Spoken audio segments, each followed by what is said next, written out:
Hello guys, and welcome to a new Star Division 2 video today by me, Vulcan. In this one, I have for you Game 3 of a best of 5 between Gonzo and Onord in the grand final of Season 7 of the Star Division 2 League. I'm going to be joined once again by Attack Power. Good morning, good evening, and good day. Super excited to be here. Today, they're going to be playing on Shchedrin on our left. We in the red team playing on the Soviet or Allied side, I should say. We have Gonzo using the 2nd New Zealand and the Maverick deployment type. And on our right in the blue team, also playing on the Allied side, we have Onord using the 44th Guards Rifles and the balanced deployment type. So what are you thinking here, Attack Power? These are two very standard strong divisions. 44th probably a little bit stronger than 2nd New Zealand. 44th is a terrifying division to play against. It has off-map forever, essentially. It's got Tu-2 bombers in the air tab, which are extremely strong. You get lots of T-34-85s, T-34-76s. You have your standard Soviet infantry loadout. It's a great division. If you get to choose it, you probably should. 2nd New Zealand, great infantry. You get a lot of good staghounds, things like that. You get the English fighters and things, diggers, hoplites, a really solid division, and of course Shermans. Yeah, lots of Shermans. Well, I mean, both sides getting Shermans. The Emcher on the side of the 44th, with the standard M4 on the side of the New Zealands, although the New Zealand division gets quite a lot of them. I don't think 44th gets Emchers. Oh, is it not one of them? No, it's just the T-34s and the T-34-85s. Yeah, it's a 34 division. Okay, I must be getting confused with another one. I think it may be the 9th. Yeah, they don't have any MCHs. No MCHs for the Soviets this time. Oh, there we go. So, yeah, both of them back into comfort picks, I would say. You know, they're definitely more common 1v1 divisions. Onord onto the 44th instead of the 25th. I'm sure you're more happy about that, Attack Power. Yeah, well, he actually has a chance now. And I will say it was really interesting looking over their bands. Really consistently, the things they seem to be most afraid of: 17th SS, 1st DFL, Lovash, which I thought was interesting, and 2nd ID, Indian Head. These were the ones they basically banned almost every game. I found that really interesting. Yeah, I think 17th is obviously quite a common one. Strong. Yeah, that one's very strong. That makes sense. Along with I forget what the other one was I said that made a lot of sense. Oh, 1st DFL. DFL. You know, those two I can definitely see, but 2nd Indian Head, it's a good division, but I didn't think it was so powerful that they felt the need to ban it every game. And 1st Blindata came up a couple times too, which is a solid average division, but not one I would put in a Div 1 ban list. Yeah, it's a bit of an odd one, because you do have like reasonably good infantry, and then it's like supported by a ton of Panzer IVs. I don't know really like how effective those would be, but yeah. Either way, let's have a quick look at what's going down here, because the game's already underway. Certainly very comfortable. So we've got machine guns on the top side, a couple digger leaders, got the Greek snipers, 3 of the staghounds, 2 hoplites with the Kazadromis and the Wolverines at the back there with 1 Sherman. Staghound to the mid, we've got the hoplites with the Kazadromis, another P2 actually coming out from Onord at the start with an IL-2 cluster plane on its way. Oh my god, the HE one. Aren't these things horrendously bad? It's going for those 3 diggers and the double hoplites on the bottom side. Will it force... I need to see if this does anything at all. It actually did a reasonable amount of damage there. Wow. Yeah, I thought these things were unusably bad. They were buffed at one point, but then people still didn't use them. I still think that they're not that great. But on the side of Onord, he's got the PTRS unloading here. Not going to be able to snipe anything with that. But we got this topside engagement going on with the 2 SG-43s and the 2 OBs. Backhounds are going to have to do a lot of work here. Yeah, the OBs should help them win the infantry, but if the staghounds get too involved now, this T-34-85 should make quick work of all 3 of these staghounds. Yeah, that T-34, especially with the 2-star veterancy, will be able to shoot nice and quick. I think one of the OBs took out one as well. Yep. With its Baltimore heat round. Coming in here to try to swing it back in his favor. This IL-2 still flying. Onord does not call his planes back.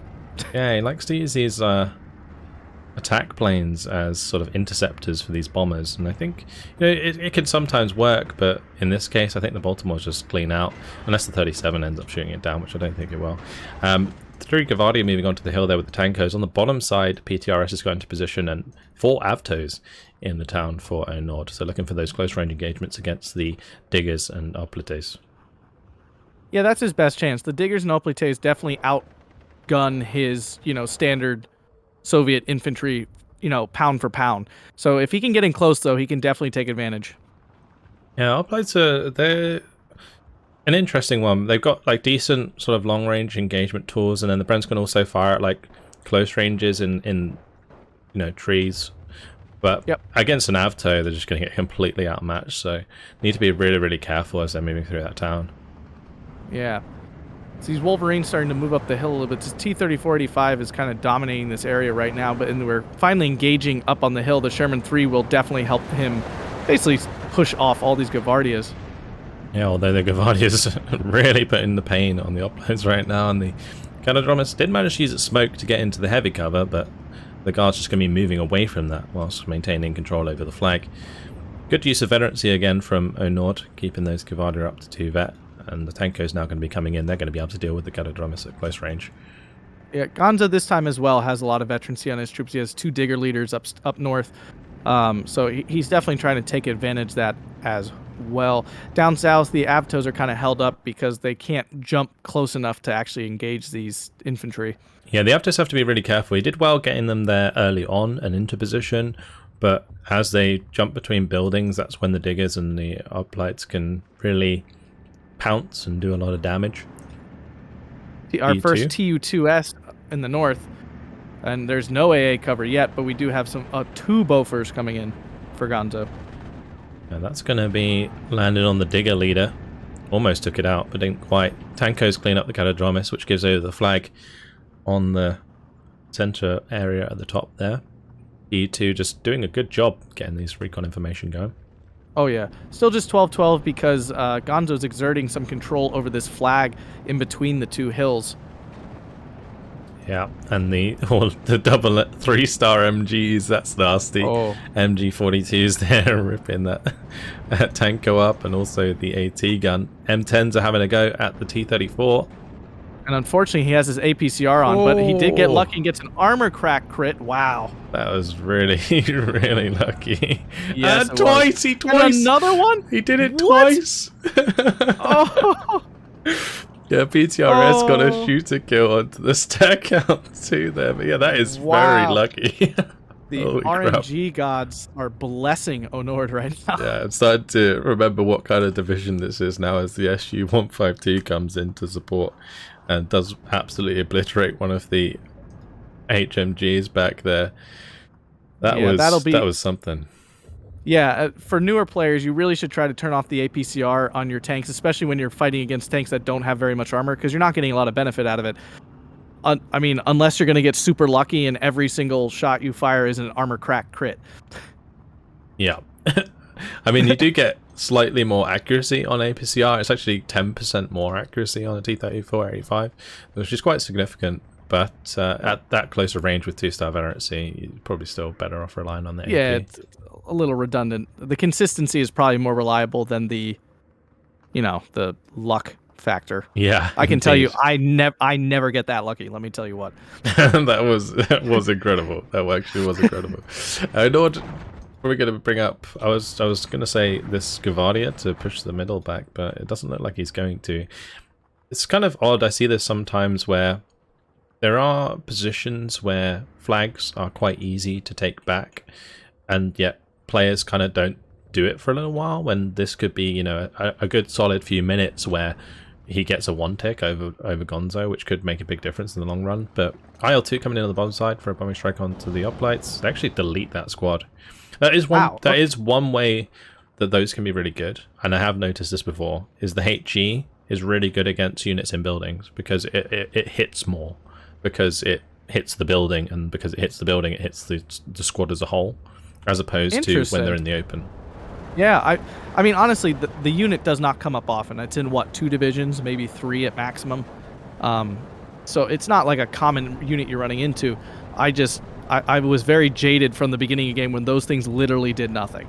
Like, they actually did no damage. They pinned them down. That was it. Yeah. T-34 again firing the APCR at the Sherman. The Sherman's not getting its gun down because of gun depression.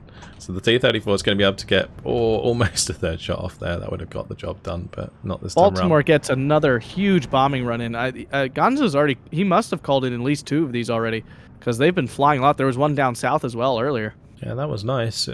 Managed to kill a couple of squads. Oh, a 17-pounder lasted 2 seconds as the Su-152 landed a shot and the OB followed up. Now T-34 down to its AP shells. Other 17-pounder is taking shots at his T-34, and it doesn't look like he has noticed yet, because that is not a good matchup for him.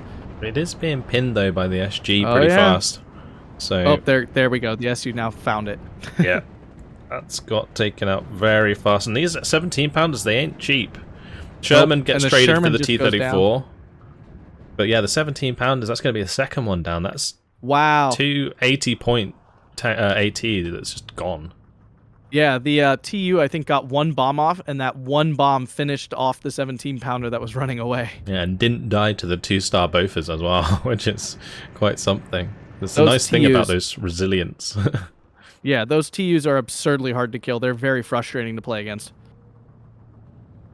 So, yeah, Onord here with quite a significant kill advantage at the start of this game, which is not what Gonzo needs, because Gonzo's playing Maverick. So, basically, Gonzo in this game is on a time limit up to the 20-30 minute mark. If he hasn't won by then, it's pretty much Onord's game. And particularly with a division like the 44th, where you can build it quite late heavy with like the T-34-85s and all these Su-152s to back you up. They're certainly going to get the better of the medium armor that Gonzo has in the late game. Yeah, and I mean, this is definitely not a good... you do not want to be a Maverick player in Phase A and be behind the balanced player. That is obviously very bad. And Onord's already got a great position on this hill with both his T-34 and his Su-152. Basically, he can bully these Shermans all day. These Shermans can basically not beat these T-34s, and since he already lost his...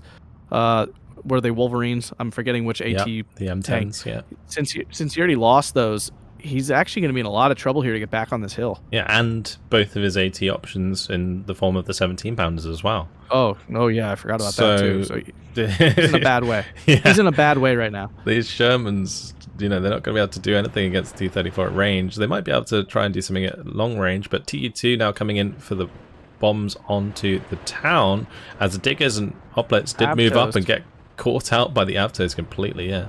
Oh, juicy bombing strike. Wow, that could not have been more perfect. That spread landed basically on both units. The Avtos getting a lot of value here.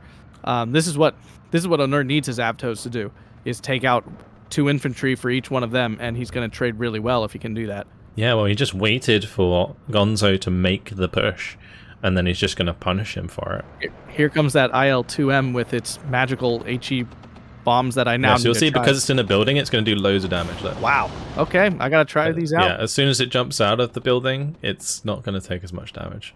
It's an odd one. It's a very odd outlier of an aircraft that we really don't see too often. But yeah, I have noticed that, particularly when watching, I guess newer players use those kind of aircraft, not knowing that they're kind of crap, but then accidentally doing something good with them. Yeah, and then they're like, "Oh, this is the greatest plane I've ever used." Yeah, yeah. It's not, but now you're making me. I'm questioning myself now on this. We're gonna see you use cluster HE in Division 3 now. Oh yeah. Well, I'm not much of the thing is I'm not much of an allied player myself, so it's unlikely I'll be playing these divisions often to use them. 44th, though, I mean, if no one banned it, I'd probably use it because it is really strong. He's got an 85 mil coming in up top here. I mean, again, the 44th just has everything. It has everything you need to win a game. It's got great AA, it's got great infantry, it's got solid, your solid Soviet infantry, it's got good armor, and then it's got yucky, disgusting off-map for days. T-34 is currently pushing up this hill very aggressively towards these Shermans that are in the light cover. He's not happy about that. Bomber strike coming in from the Baltimore onto the guards into the center. I think that's not really going to prevent these guards from pinning down the uplights and making more ground, but maybe if the uplights come in from the bottom side tree line there, they might be able to catch them out in the open. Now, thankfully, oh, there we go. Sherman takes out the T-34-85 on the hill.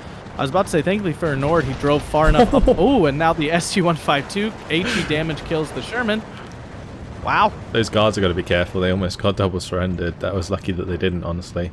Yeah, but that SU-152 getting the shot back there was very, very awesome.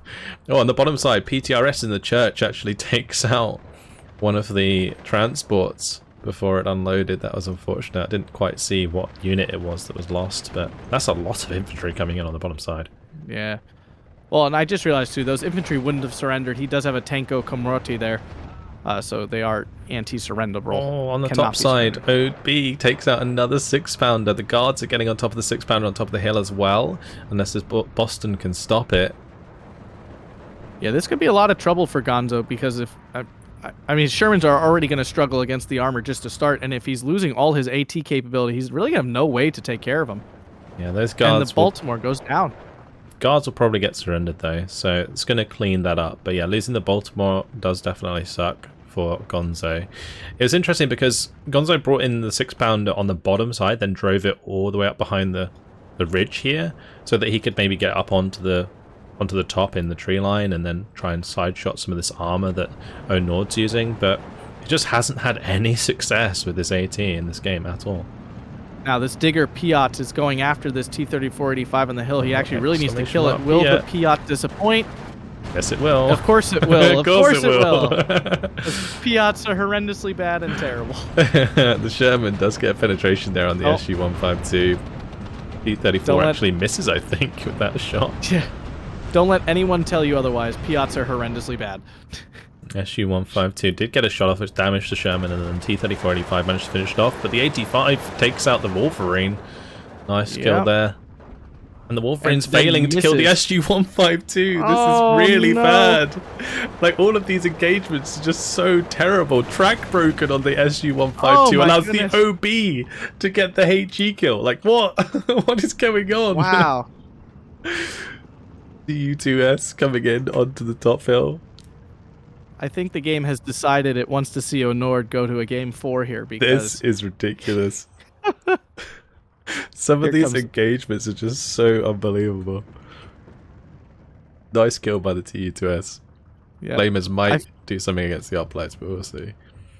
Yeah, I do want to warn newer players who are watching this. Some of these kills are not normal. Do not think your SU-152 is going to go kill tanks all the time. That's not how they work. That's not how they work. And now the T-3485 has this like lovely vantage point from the top of the hill, which might get countered by the 4 Wolverines. I think Gonzo's had enough. He's like, you know what? I'm sick of these T-3485s. I'm just going to bring in 4 Wolverines. It will surely do better than the 2 Wolverines that I brought in both times and have lost both times. Now down south, Gonzo is making a huge push with a lot of infantry. He has wiped out the front defenses, but he has no air defense against this magical IL-2 that has done so much damage already. Yeah, see the uplight. And you can see it did do way less. Yep. Yeah, it's not in the building that time, so the IL-2 not doing as much. But there's a T-3485 to lock down this road, basically. The things are back to 12 to 12, but this situation for Gonzo right now is really bad. Being in Maverick deck. Yeah, he's only got 5 minutes left of his increased income, and he's not in a strong enough position yet at all.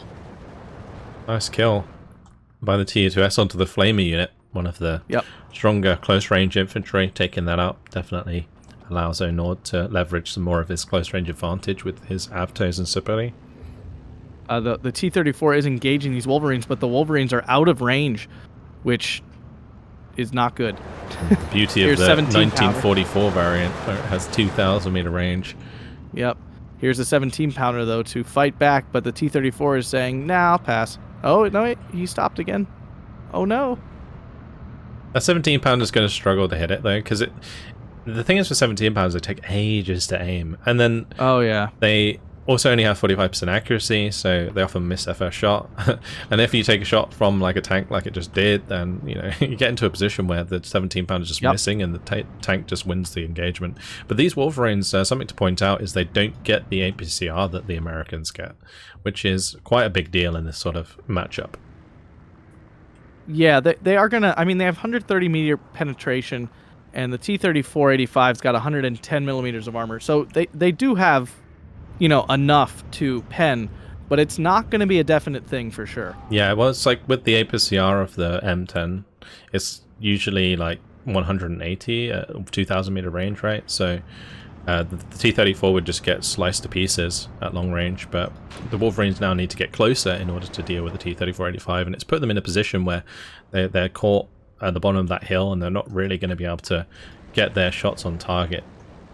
All right, so we're having a TU-2S party down south, and once again, Onord is not evacing his bombers right away.